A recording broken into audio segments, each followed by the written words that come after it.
Students, welcome to my YouTube channel Vidhi classes. आज के इस वीडियो में हम एनएएस 2017 कक्षा 8वीं का पेपर सॉल्व करेंगे तथा एनएएस 2021 का पेपर जो कि 12 नवंबर को होने वाला है उसकी तैयारी कैसे करें, किस टाइप का पेपर आएगा, क्वेश्चंस कैसे आएंगे, किस पैटर्न में आएंगे तथा क्वेश्चंस का लेवल क्या होगा, ये सब डाउट्स एनएएस 2017 के पेपर को सॉल्व करके क्लियर करेंगे। और साथ ही इस वीडियो के माध्यम से जानेंगे कि एनएएस 2021 का पेपर का पैटर्न कैसा होगा। तो देखिए 2017 का एनएएस का पेपर दिया गया है। नेशनल अचीवमेंट सर्वे क्लास 8 के लिए अचीवमेंट टेस्ट है। यहाँ पर दिया गया है टेस्ट फॉर्म नंबर, फिर है मीडियम ऑफ इंस्ट्रक्शंस हिंदी, फिर टू बी फिल्ड इन विजिलेटर्स। तो कुछ जानकारी दी गई है यहाँ पर जो फिल करनी है, किसके द्वारा, फील्ड इनविजिलेटर्स के हेल्प से फिल्ड करनी है।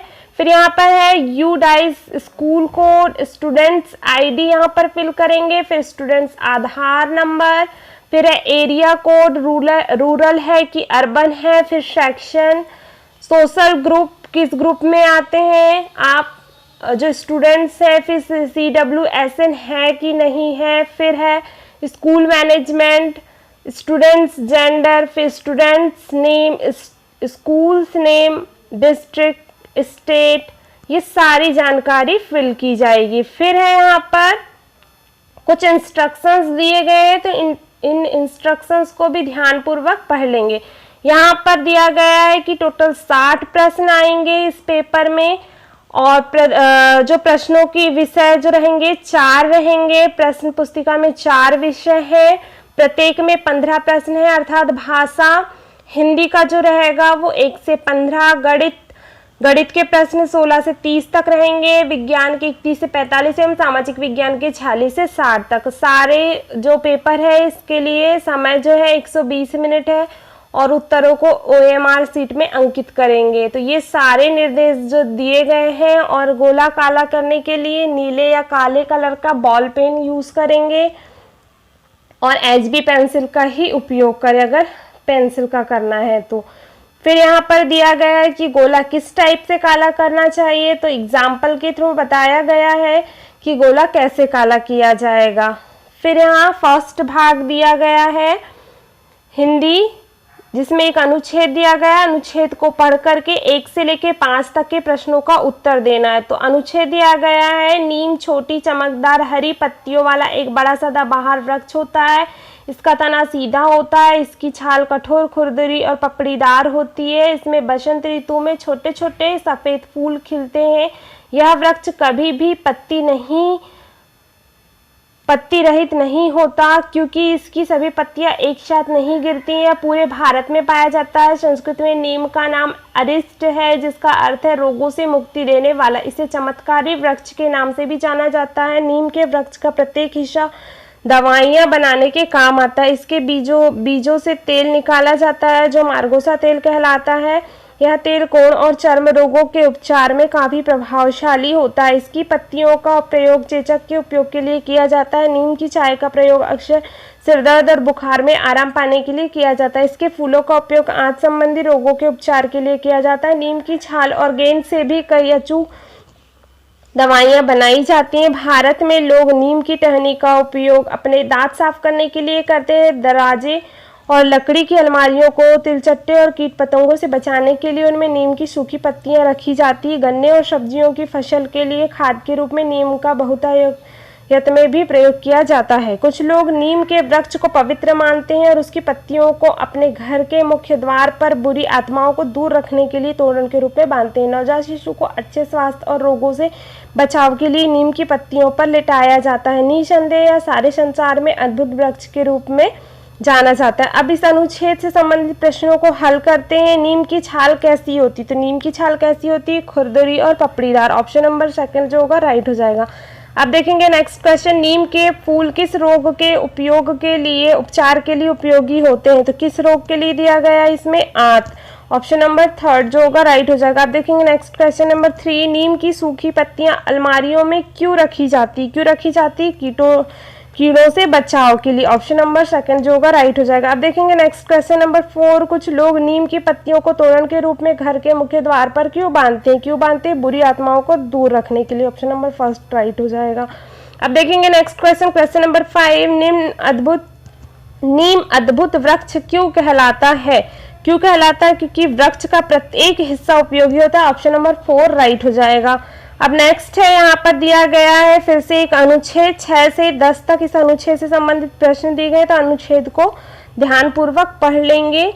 अब हम इस अनुच्छेद से संबंधित प्रश्नों को हल करते हैं। देखिए क्वेश्चन नंबर 6 दिया गया है, गोलकोंडा और ताजमहल में समान बात क्या है? क्या है समान बात? हमने पढ़ा था, तो इसके माध्यम से हमें पता चला कि ये क्या है, वे हैदराबाद में स्थित है। नेक्स्ट क्वेश्चन देखेंगे, क्वेश्चन नंबर 7। फुटबॉल के बारे में कौन सा कथन सही नहीं है? तो कौन सा कथन सही नहीं होगा? यह खेल केवल गोलकीपरों के लिए है। ऑप्शन नंबर 4 जो होगा राइट हो जाएगा। आप देखेंगे नेक्स्ट क्वेश्चन, क्वेश्चन नंबर 8। छोटे पौधों को कैसे पहचानेंगे? तो कैसे पहचानेंगे? पेड़ों के नाम पौधों के पास लगाए जाएंगे। ऑप्शन नंबर फर्स्ट राइट हो जाएगा। आप देखेंगे नेक्स्ट क्वेश्चन नंबर 9। सोमा किस चीज में अच्छी? तो सोमा चित्रकारी में अच्छी है। ऑप्शन नंबर 4 जो होगा राइट हो जाएगा। अब देखेंगे अगला प्रश्न नंबर 10। हेमा और अली के कौन से शौक समान है? तो कौन से शौक समान है? उन्हें नई चीजें और स्थानों को खोजना पसंद है। ऑप्शन नंबर 3 राइट हो जाएगा। अब देखेंगे अगला प्रश्न, प्रश्न नंबर 11 से 15 तक दिया गया है। एक विज्ञापन दिया गया है, स्वच्छ भारत मिशन, जन जन की हो भागीदारी, स्वच्छ व सुंदर रेल हमारी, कूड़ेदान का प्रयोग करें, शौचालय का उपयोग करें, थूकदान का प्रयोग करें, पानी की बचत करें, रेलवे परिसर एवं रेलगाड़ी में गंदगी फैलाने पर 500 रुपये तक का जुर्माना हो सकता है, रेलवे परिसर एवं रेलगाड़ी में गंदगी ना फैलाएं, कूड़ा करकट कूड़ादान में ही डालें तथा दूसरों को भी ऐसा करने के लिए प्रेरित करें, खुद वो बदलाव बनिए जो दुनिया में आप देखना चाहते हैं। राष्ट्रपिता महात्मा गांधी ने यह बात बोली थी। फिर है पूर्वोत्तर रेलवे, स्वच्छ भारत, स्वस्थ भारत। हमने विज्ञापन को ध्यानपूर्वक देखा और पढ़ा भी। अब इस विज्ञापन से संबंधित प्रश्नों को हल करेंगे। प्रश्न नंबर 11 देखेंगे, इस विज्ञापन का मुख्य उद्देश्य क्या है? तो मुख्य उद्देश्य क्या है? सफाई के लिए प्रेरित करना। ऑप्शन नंबर सेकंड राइट होगा। अब देखेंगे नेक्स्ट क्वेश्चन नंबर 12। खुद वो बदलाव बनिए जो दुनिया में आप देखना चाहते हैं। इस वाक्य का क्या अर्थ है? तो इस वाक्य का क्या अर्थ है? दुनिया में बदलाव की शुरुआत स्वयं से होती है। ऑप्शन नंबर सेकंड राइट हो जाएगा। देखेंगे नेक्स्ट क्वेश्चन, क्वेश्चन नंबर 13। क्या करने से जुर्माना हो सकता है? क्या करने से हो सकता है? रेलवे परिसर में कूड़ा फेंकने से। ऑप्शन नंबर 3 जो हो जाएगा राइट हो जाएगा। अब देखेंगे नेक्स्ट क्वेश्चन, क्वेश्चन नंबर 14। एक लड़की ने अपने पिता से कहा, आप केले के छिलके सीट के नीचे मत डालिए। विज्ञापन की कौन सी बात इस वाक्य पर लागू होती है? तो कौन सी बात लागू होती है? कूड़ा कूड़ेदान में ही डालें। ऑप्शन नंबर फर्स्ट राइट हो जाएगा। अब देखेंगे नेक्स्ट क्वेश्चन नंबर 15। स्वच्छ भारत मिशन का उद्देश्य क्या है? क्या है? भारत को स्वच्छ बनाना। ऑप्शन नंबर 4 राइट हो जाएगा। अब 16 जो दिया गया है मैथ्स का क्वेश्चन है। अब देखेंगे प्रश्न 16। निम्न में से कौन सा समय एक दिन के बराबर होगा? तो एक दिन के बराबर कौन सा समय हो जाएगा? सबको हम आपस में मल्टीप्लाई करेंगे तो ऑप्शन नंबर सेकंड जो होगा राइट हो जाएगा। जब हम 24 का इंटू 60 में करेंगे तो कितना हो जाएगा? करते हैं हम गुणा 24 गुणा 60, यहाँ पर 0 हो जाएगा। 6 चौके 24 की 4, हासिल का 2, 6 दूनी 12 और 2 14, 1440 क्या हो गया? ये मिनट में आ गया समय। अब यहाँ पर बोला है एक दिन का समय पूछा है, तो एक घंटे में कितने मिनट होते हैं? 60 मिनट होते हैं, इसलिए हम इसमें 60 का भाग देंगे। 1 0 से 1 0 कट जाएगा। यहाँ पर क्या हो जाएगा? 6 दूनी 12 और 2 बचा 24 हो गया। 6 चौके 24, तो 24 घंटे। एक दिन में 24 घंटे होते हैं, मतलब ऑप्शन नंबर सेकंड जो होगा राइट हो जाएगा। अब देखेंगे अगला प्रश्न नंबर 17। घटाइए। देखिए यहाँ पर घटाना, इसको सॉल्व करते हैं। सबसे पहले तो इन दोनों का एलसीएम ले लेंगे। एलसीएम 8 आएगा, 8 का भाग 8 में देंगे, एक बार जाएगा, मतलब यहाँ पर 5x 3x हो जाएगा। माइनस करेंगे तो कितना हो जाएगा? x 2x अपॉन 8 हो जाएगा। यहाँ पर कट जाएगा, 2 एकम 2, 2 चौके 8, तो क्या बच गया? x का 1 से गुणा होगा तो x हो जाएगा x अपॉन 4 राइट हो जाएगा। Option number 4। अब देखेंगे नेक्स्ट क्वेश्चन नंबर 18। ABCD एक चतुर्भुज है, एक अन्य चतुर्भुज PQRS इसके सर्वांगसम है ABCD के बराबर आकार। यदि क्या है, कोण P एवं कोण S की माप 80 अंश है तो निम्न में से कौन सा कथन सत्य है। तो देखिए यहाँ पर एक चतुर्भुज दिया गया है ABCD, इसी के सिमिलर, इसी के सर्वांगसम एक और चतुर्भुज है, क्या है, P, हम यहाँ पर इसी में लिख देते हैं PQR और S है। तो यहाँ पर देखिए ABCD और PQRS सर्वांगसम चतुर्भुज हो गए, और सर्वांगसमता का नियम क्या होता है कि दो आकृति समान हो तो उनकी संगत भुजा व संगत कोण क्या होते हैं, आपस में बराबर होते हैं। तो देखिए यहाँ पर ऑप्शन नंबर फर्स्ट जो होगा राइट हो जाएगा। PQ जो भुजा होगी, ये जो PQ भुजा होगी वो AB भुजा के बराबर होगी, क्योंकि PQRS और ABCD सर्वांगसम त्रिभुज, और सर्वांगसम त्रिभुज की भुजाएं, संगत भुजाएं क्या होती हैं, बराबर होती हैं। इसलिए ऑप्शन नंबर फर्स्ट जो होगा सर्वांगसमता के रूल को फॉलो करता है, इसलिए ऑप्शन नंबर फर्स्ट राइट हो जाएगा। अब देखेंगे अगला प्रश्न नंबर 19। रीता और रेणु एक कक्षा में पढ़ती हैं, इनके 3 विषयों की परीक्षा के अंक नीचे दिए गए हैं। रीता और रेणु, तो यहाँ पर ऑप्शंस दिए गए हैं। सबसे पहले तो हम इनका औसत निकालेंगे। औसत प्राप्तांक रीता का क्या हो जाएगा, 78 को 78 प्लस 76 प्लस 74 सबको प्लस कर देंगे, तो इसको प्लस करने पर 228 आता है, 228 आएगा। और औसत निकालने के लिए 1 2 3 सब्जेक्ट है तो 3 का भाग दे देंगे, क्या हो जाएगा, 3 7 21 बचा 1, 3 6 18, कितना आया, 76 औसत आया रीता का। रेणु का भी इन दोनों तीनों को हम क्या कर देंगे, तीनों विषय के नंबर को प्लस कर देंगे, तो इसका भी प्लस जो होगा 200 क्या आ जाएगा, 28 आ जाएगा। इसमें भी हम 3 का भाग देंगे तो कितनी बार जाएगा, 76। मतलब इसका भी, रीता का भी 76 आया औसत प्राप्तांक, और रेणु का भी 76 आया। अब क्या करेंगे, यहाँ पर ऑप्शंस देख लेंगे। दिया गया है फर्स्ट ऑप्शन, रीता के औसत प्राप्तांक रेणु से अधिक है, रीता के औसत प्राप्तांक रेणु से कम है, रीता और रेणु के प्राप्तांक बराबर है। ऑप्शन नंबर थर्ड जो होगा राइट हो जाएगा, क्योंकि 76 दोनों के औसत प्राप्तांक बराबर आए। अब देखेंगे नेक्स्ट क्वेश्चन नंबर 20। निम्न ग्राफ विभिन्न प्रकार के विद्यालयों जैसे बाल विद्यालय, बालिका विद्यालय, सहविद्यालय, सहशिक्षा विद्यालय एवं सायंकालीन विद्यालयों के वितरण को दर्शाता है। विद्यालयों की प्रतिशतता दी गई है, और यहाँ पर दिया गया है कि कौन सा जो पैटर्न है सर्कल में कौन से विद्यालय को प्रदर्शित कर रहा है। तो क्वेश्चन है कि निम्न में कौन सा कथन सत्य है, ये बताना है हमें। तो हम ऑप्शंस देख लेते हैं। सहविद्यालय, सहशिक्षा विद्यालयों की संख्या, सहशिक्षा विद्यालय मतलब ये वाला हो जाएगा।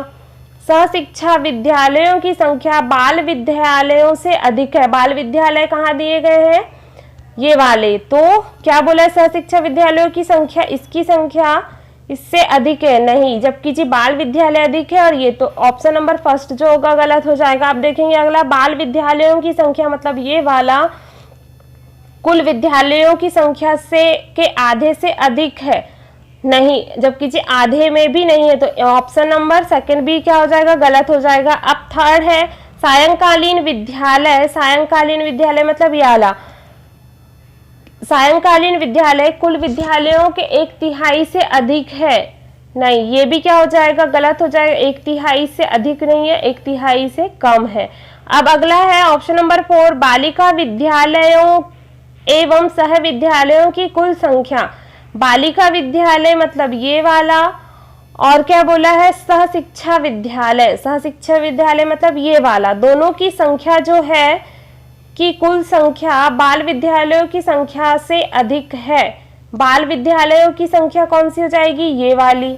तो बाल विद्यालयों की संख्या आधे से कम है, और इन दोनों का मिला के आधा हो गया। तो देखिए दोनों की संख्या ज्यादा है और इसकी कम है, वही बोला है। तो ऑप्शन नंबर 4 जो होगा राइट हो जाएगा। अब देखेंगे अगला प्रश्न नंबर 21। निम्न में से कौन सी सूची में संख्याएं अधिकतम से निम्नतम में क्रमबद्ध है। तो इस क्वेश्चन का राइट आंसर हो जाएगा ऑप्शन नंबर 4, 0.44, फिर 0.43, फिर 0.4 एंड 0.355। ऑप्शन नंबर 4 जो होगा राइट हो जाएगा। अब देखेंगे नेक्स्ट क्वेश्चन, क्वेश्चन नंबर 22।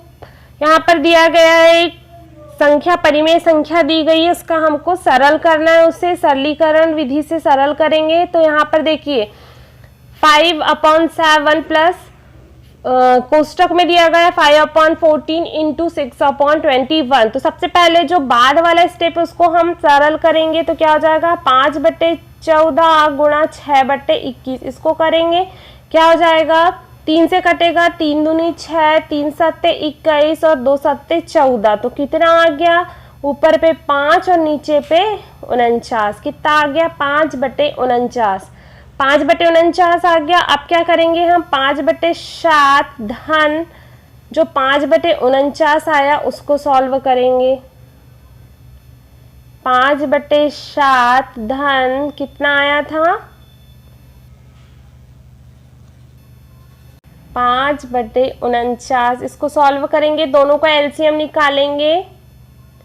दोनों का एलसीएम आ जाएगा 49, 7 का 49 में भाग देंगे, 7 बार जाएगा, 7 7 49 और 7 का गुणा 5 से करेंगे तो 7 पाना 35 हो जाएगा। धन यहाँ पर क्या हो जाएगा 49 का 49 में भाग देंगे, 1 बार जाएगा और 1 का गुणा 5 से करेंगे 5 आ जाएगा। तो क्या हो जाएगा 35 और 5 40/49, मतलब ऑप्शन नंबर 4 जो होगा राइट हो जाएगा। अब देखेंगे नेक्स्ट क्वेश्चन, क्वेश्चन नंबर 23। एक 30 सेंटीमीटर पतले तार द्वारा एक आयत बनाया गया, यदि इस आयत की चौड़ाई 6 सेंटीमीटर है तब इसकी लंबाई क्या होगी। तो देखिए आयत बनाया गया, इस आयत को बनाने के लिए 30 सेंटीमीटर पतले तार की आवश्यकता हुई, तो इसकी चौड़ाई दी गई है 6 सेंटीमीटर, मतलब 6 6 12 हो गई चौड़ाई, और लंबाई निकालनी है हमें, तो क्या हो जाएगा टोटल कितना है 30 सेंटीमीटर। 30 में से हम क्या करेंगे 12 जो चौड़ाई दी गई उसको माइनस कर देंगे, 10 में से 2 जाएगा 8 बचेगा, और यहाँ पर कितना बचा 2, 2 में से 1 जाएंगे 1, 18 हो गया। तो 18 इस साइड और इस साइड दोनों की लंबाई आ गई। अब 18 में हमको 1 की लंबाई निकालना है, तो क्या करेंगे 2 का भाग दे देंगे, तो 2 इनाम 18, क्या हो जाएगा ऑप्शन नंबर सेकंड जो होगा राइट हो जाएगा। 9 और 9 सेंटीमीटर क्या हो गई लंबाई हो गई आयत की। अब देखेंगे अगला प्रश्न, प्रश्न नंबर 24। एक नया पुल बनाया गया है जिससे एक बस द्वारा एक शहर में दूसरे शहर जाने में लगने वाला समय 50 मिनट से घटकर 40 मिनट हो गया है। दोनों शहरों के बीच की यात्रा के समय में कितने प्रतिशत की कमी आई। तो देखिए यहाँ पर पहले समय था 50 मिनट, फिर घटकर कितना हो गया 40 मिनट, मतलब कमी कितनी आई 10% की। कमी कितने की आई 10 की आई। तो हमें क्या निकालना है प्रतिशत में कितनी कमी आई निकालना है, तो हम जितनी कमी आई उतना समय और पहले लगने वाले समय को भाग दे देंगे, और यहाँ पर 100 का क्या करेंगे प्रतिशत का गुणा कर देंगे। 1 0 से 1 0 कट जाएगा, 5 दूनी 10 और 2 का गुणा 10 से कर देंगे तो 20। तो 20% की क्या आई कमी आई। ऑप्शन नंबर सेकंड जो होगा राइट हो जाएगा। अब देखेंगे अगला प्रश्न नंबर 25। एक वर्ग पट्ट का क्षेत्रफल 7056 वर्ग सेंटीमीटर है, इसकी प्रत्येक भुजा की लंबाई क्या होगी। तो देखिए वर्ग का क्षेत्रफल दिया गया है, तो क्षेत्रफल कितना है 7056 है, और वर्ग का क्षेत्रफल बराबर होता है भुजा का वर्ग, तो ये भुजा के वर्ग के बराबर हो जाएगा, भुजा के वर्ग के बराबर हो जाएगा। यहाँ पर भुजा में से वर्ग अगर हटाएंगे हम, भुजा में से वर्ग हटेगा तो क्या बच जाएगा भुजा के बराबर। अब क्या करेंगे जो 7056 दिया गया है ये किसका वर्गमूल है निकालना है, तो वर्गमूल निकालेंगे, ये जो 84 दिया गया है इसका वर्गमूल है, मतलब ऑप्शन नंबर सेकंड जो होगा राइट हो जाएगा। अब देखेंगे अगला प्रश्न नंबर 26। नीचे दिए गए चित्र में छोटे ब्लॉकों को जोड़कर बड़े ब्लॉक बनाए गए हैं, यदि सभी छोटे ब्लॉक एक माप के हैं तब किस बड़े ब्लॉक का आयतन अन्य से भिन्न होगा। तो देखिए सभी का हमें आयतन निकालना है, और आयतन बराबर होता है लंबाई गुणा चौड़ाई गुणा ऊंचाई। तो फर्स्ट का हम आयतन निकालेंगे, इसकी लंबाई कितनी है 1 2, चौड़ाई कितनी है 1 2 और ऊंचाई कितनी है 1 और 2। तो लंबाई गुणा चौड़ाई भी 2 है और ऊंचाई भी 2 है, तो पहले वाले का तो 8 निकल गया।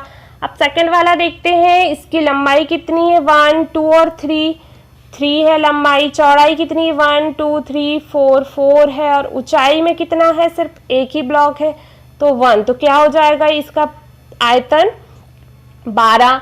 फिर है अगला, इसमें देखेंगे थर्ड वाले ऑप्शन में कितनी लंबाई दी गई है, 1 2 3 4 5 6 लंबाई दी गई है। चौड़ाई कितनी है 1 और ऊंचाई कितनी है 1 और 2, क्या हो जाएगा ये भी 12। अब अगला है, इसकी देखेंगे लंबाई 1 2 3 लंबाई हो गई, चौड़ाई कितनी हो गई 1 और 2 और ऊंचाई कितनी हो गई 1 और 2।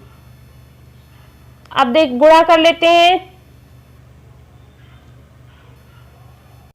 गुणा करने पे कितना आएगा, 3 दूनी 6 और दूनी 12, तो 12 आया। देखिए ऑप्शन नंबर सेकंड, थर्ड और फोर्थ सभी का 12 आया, लेकिन ऑप्शन नंबर फर्स्ट का जो है 8 आया, जो भिन्न है बाकी 3 से, इसलिए ऑप्शन नंबर फर्स्ट जो होगा राइट हो जाएगा। अब देखेंगे नेक्स्ट क्वेश्चन नंबर 27, रवि के पिता की आयु रवि की आयु की 3 गुना से 5 अधिक है। यदि रवि के पिता की आयु x वर्ष है, तब रवि की आयु को प्रदर्शित कैसे करेंगे।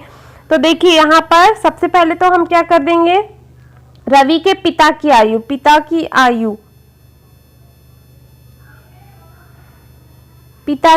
देख लेते हैं। क्या बोले, रवि के पिता की आयु x वर्ष है, x वर्ष माना है पिता की आयु, और रवि की आयु अगर हमने y मान लिया तो रवि की आयु की 3, जो पिता की आयु है x वर्ष, वो रवि की आयु के 3 गुना से 5 अधिक है। तो x बराबर 3y प्लस 5 हो गया। अब क्या करेंगे हम, x बराबर जो धन का 5 है उसको क्या कर देंगे, हम इधर ला देंगे, तो क्या हो जाएगा, ऋण का 5 हो जाएगा, बराबर 3y हो गया।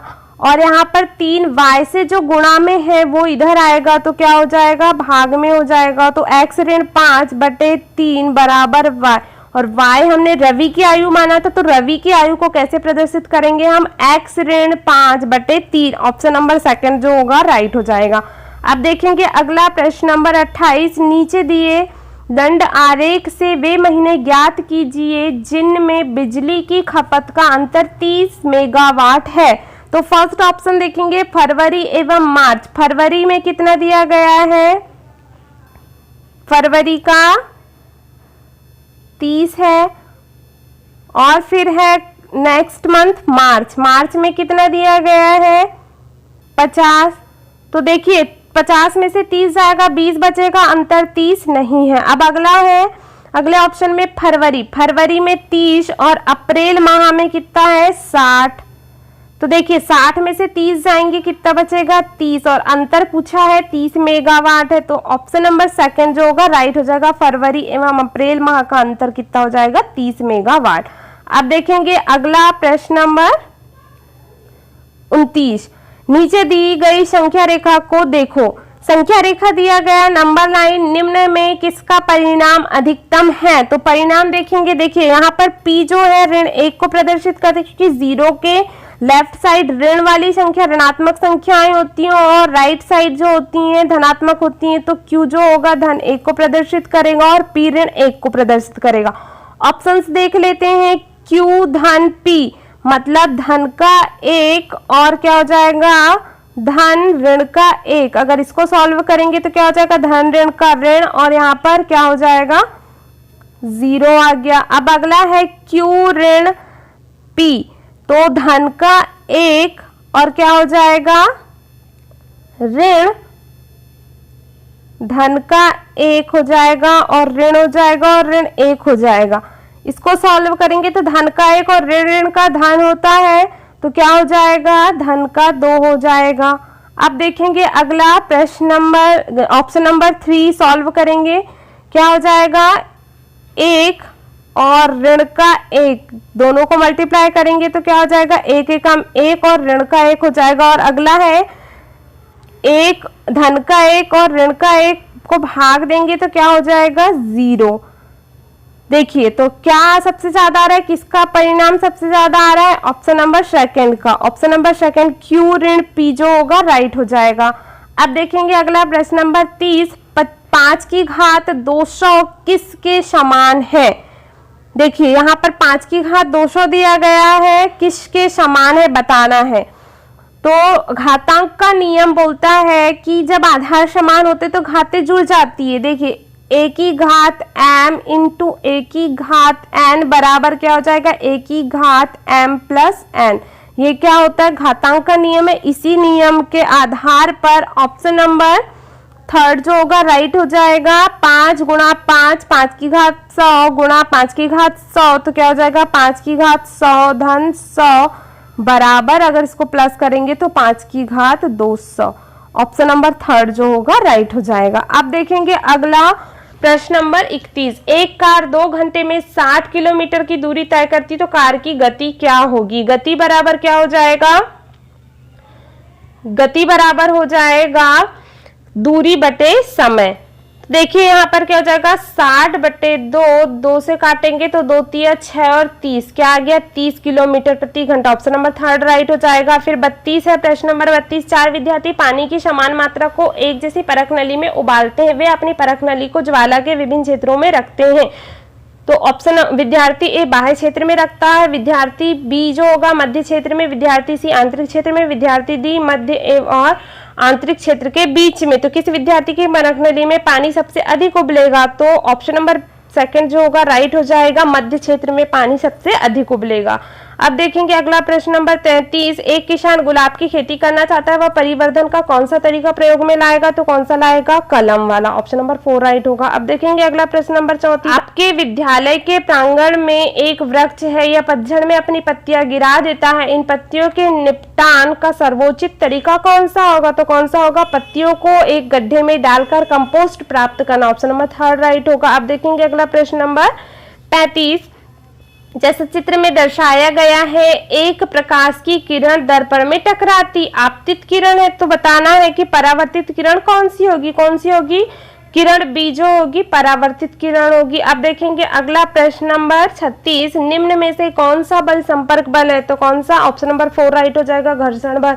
अब देखेंगे अगला प्रश्न नंबर 37। एक बॉल बिंदु से ए से छूटकर विभिन्न प्रकार की क्षैतिज सतहों पर जाती है, किस सतह पर बॉल अधिक दूरी तय करेगी, तो किस सतह पर करेगी, सीसा पर। ऑप्शन नंबर सेकंड राइट हो जाएगा। आप देखेंगे अगला प्रश्न नंबर 38। तालिका में 4 शहरों का किसी एक दिन का तापमान एवं वर्षण दिखाया गया है, तो किस शहर में हिमपात हुआ। सबसे कम तापमान जो होगा शहर डी का होगा, -6 डिग्री सेंटीग्रेड। तो ऑप्शन नंबर डी जो होगा राइट हो जाएगा, यहाँ पर हिमपात और वर्षण होगा। अब देखेंगे अगला प्रश्न नंबर 39। कौन सा कथन उदासीनीकरण अभिक्रिया का उदाहरण है। ऑप्शन नंबर सेकंड राइट हो जाएगा, लिटमस विलियन को कास्टिक सोडा में मिलाना। अब देखेंगे अगला प्रश्न नंबर 40। आगरा में ताजमहल के आसपास अनेक उद्योग स्थापित हुए हैं, उद्योग की उपस्थिति के द्वारा उत्पन्न किन कारणों से ताजमहल को हानि हुई है, तो ऑप्शन नंबर फर्स्ट हो जाएगा, अम्ल वर्षा का उत्पन्न होना। अब देखेंगे अगला प्रश्न नंबर 41। रेशमा ने दुर्घटनावश अपना हाथ एक ज्योति पर रखा और तुरंत वापस खींच लिया, उसे ऊष्मा की अनुभूति हुई। ऊष्मा का यह संवेदन किसके द्वारा ले जाया गया, किसके द्वारा, तंत्रिका कोशिका के द्वारा। ऑप्शन नंबर थर्ड राइट हो जाएगा। अब देखेंगे अगला प्रश्न नंबर 42। निम्न में से कौन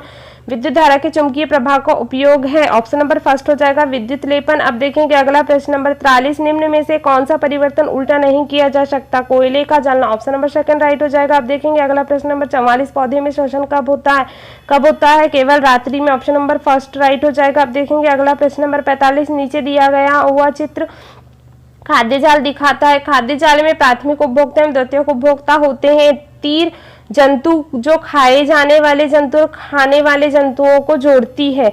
देखिए यहाँ पर दिया है, आपस में एक दूसरे से तीर जुड़ी हुई है कि कौन किसको खाता है। गाजर को खरगोश खाता है, घास भी खाता है खरगोश, घास को टिड्डा भी खाता है, अन्न चूहा खाता है, टिड्डा भी खाता है, पक्षी भी खाते हैं। और फिर ये जो सेकंड उपभोक्ता दिए गए हैं उनको कौन खाता है, लोमड़ी खरगोश को खाती है, उल्लू जो है चूहा को खाता है, उल्लू टिड्डा को भी खाता है, पक्षी जो होता है लोमड़ी को भी खाता है। तो आपस में एक दूसरे से तीर के निशान के द्वारा जुड़े हुए हैं, मतलब एक दूसरे को वो खाते हैं। अब यहाँ पर बताना है कौन सा कथन सही है। प्राथमिक उपभोक्ता पौधों को खाते हैं, प्राथमिक उपभोक्ता जंतुओं को खाते हैं, उल्लू प्राथमिक उपभोक्ता है, गाजर प्राथमिक उपभोक्ता है। तो देखिए प्राथमिक उपभोक्ता में क्या क्या आ जाएगा, खरगोश आ जाएगा, चूहा आ जाएगा और टिड्डा आ जाएगा, जो कि पेड़ पौधे घास और अन्य चीजें को खाते हैं। तो ऑप्शन नंबर फर्स्ट जो हो जाएगा राइट हो जाएगा, प्राथमिक उपभोक्ता पौधों को खाते हैं। अब देखेंगे अगला प्रश्न नंबर 46। नीचे दिए गए मानचित्र को देखिए, एक मानचित्र दिया गया है, मानचित्र को ध्यानपूर्वक देखना है। अब दिया गया छायांकित क्षेत्र में कौन सी फसल बहुतायत में उगाई जाती है, तो कौन सी फसल, चावल या धान की फसल सबसे ज्यादा उगाई जाती है। फिर है अगला प्रश्न नंबर 47, अगर आप अपनी कक्षा में हैं और भूकंप आता है तो खुद को बचाने के लिए तत्काल आप क्या करेंगे, क्या करेंगे, अपने सिर को ढक कर उससे बचाएंगे। ऑप्शन नंबर 4 राइट हो जाएगा। अब देखेंगे अगला प्रश्न नंबर 48, निम्नलिखित में से उपनिवेशीय शासन के दौरान भारतीय हथकरघा उद्योग के निम्नीकरण के क्या कारण थे, तो देखिए इसका राइट आंसर हो जाएगा ऑप्शन नंबर फर्स्ट, मशीनों द्वारा निर्मित सस्ती वस्तुओं का ब्रिटेन से आयात। अब देखेंगे अगला प्रश्न नंबर 49, नीचे दिए गए रेखा चित्र में कौन सा जलवायु प्रदेश 10 डिग्री नॉर्थ अक्षांश से 10 डिग्री साउथ अक्षांश के बीच दर्शाया गया है, तो कौन सा क्षेत्र दर्शाया गया है, भूमध्य रेखीय जलवायु प्रदेश।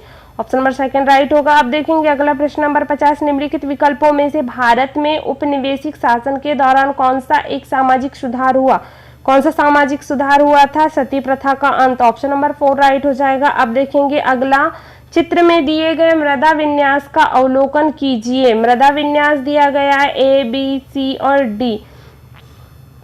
कृषि के लिए सबसे उपयुक्त परत है, सबसे उपयुक्त परत जो होगी परत ए जो होगी सबसे उपयुक्त होगी, क्योंकि उसमें बहुत आयत में ह्यूमरस मिला हुआ है जो कृषि के लिए, फसल उगाने के लिए बहुत आवश्यक होती है।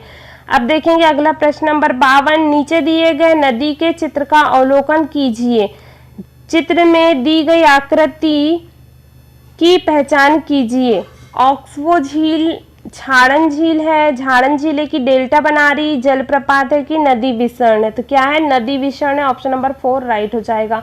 अब देखेंगे अगला प्रश्न नंबर 53, निम्न में से कौन सा कारण 1857 के विद्रोह में भारतीय सैनिकों को भड़काने के लिए उत्तरदायी था, तो कौन सा था, नए कारतूसों में गाय और सुअर की चर्बी का संदेह। ऑप्शन नंबर फर्स्ट राइट हो जाएगा। अब देखेंगे अगला प्रश्न नंबर 54, लगभग 10 वर्ष का एक बच्चा सड़क के किनारे चाय की दुकान पर काम कर रहा है। इस स्थिति में भारतीय संविधान के कौन से मौलिक अधिकार का हनन होता है। ऑप्शन नंबर 4 राइट हो जाएगा, शोषण के विरुद्ध अधिकार। अब देखेंगे अगला प्रश्न नंबर 55, निम्न में से कौन सी संस्था कानून बनाती है। ऑप्शन नंबर 3 राइट हो जाएगा, संसद। अब देखेंगे अगला प्रश्न नंबर 56, भारत में स्थानीय सरकारों द्वारा स्वच्छता अभियान क्यों चलाए जाते हैं, यह भारतीय संविधान के जीने के अधिकार का हिस्सा है। ऑप्शन नंबर फर्स्ट राइट होगा। अब देखेंगे अगला प्रश्न नंबर 57, निम्न में से कौन सी सार्वजनिक सुविधा केवल सरकार द्वारा दी जाती है, तो कौन सा राइट आंसर हो जाएगा, ऑप्शन नंबर फर्स्ट रेलवे। अब देखेंगे अगला प्रश्न नंबर 58, मान लीजिए आपके जिले के लोग अपने क्षेत्र में एक नया स्कूल चाहते हैं, कौन सी संस्था अनुमति देने में सक्षम है, तो कौन सा राइट हो जाएगा, ऑप्शन नंबर 4 राज्य एवं केंद्र सरकार दोनों। अब देखेंगे अगला प्रश्न नंबर 59, यह मानचित्र उन जगहों की झलक दिखाता है जो अकबर और औरंगजेब के शासनकाल के दौरान मुगल साम्राज्य का हिस्सा थे।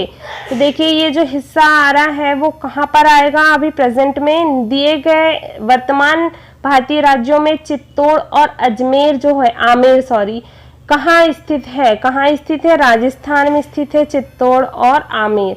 अब देखेंगे अगला प्रश्न एंड लास्ट क्वेश्चन, मान लीजिए आपको अपनी कक्षा के लिए 2000 पेन खरीदने हैं, इनमें से आप कौन सी दुकान पर जाना पसंद करेंगे, तो कौन सी दुकान पर जाना पसंद करेंगे, थोक स्टेशनरी की दुकान। ऑप्शन नंबर फर्स्ट राइट हो जाएगा। तो देखा बच्चों, इस वीडियो में हमने कक्षा 8 का NAS 2017 का पेपर सॉल्व किया, जिसमें हमने 1 से लेके 60 तक के प्रश्नों को हल किया। आई होप आपको प्रत्येक प्रश्न अच्छे से समझ में आए होंगे। अगर वीडियो अच्छा लगा हो तो वीडियो को लाइक करिए, अपने फ्रेंड्स के साथ अधिक से अधिक शेयर करिए और मेरे चैनल को सब्सक्राइब करिए। Thank you for watching my video.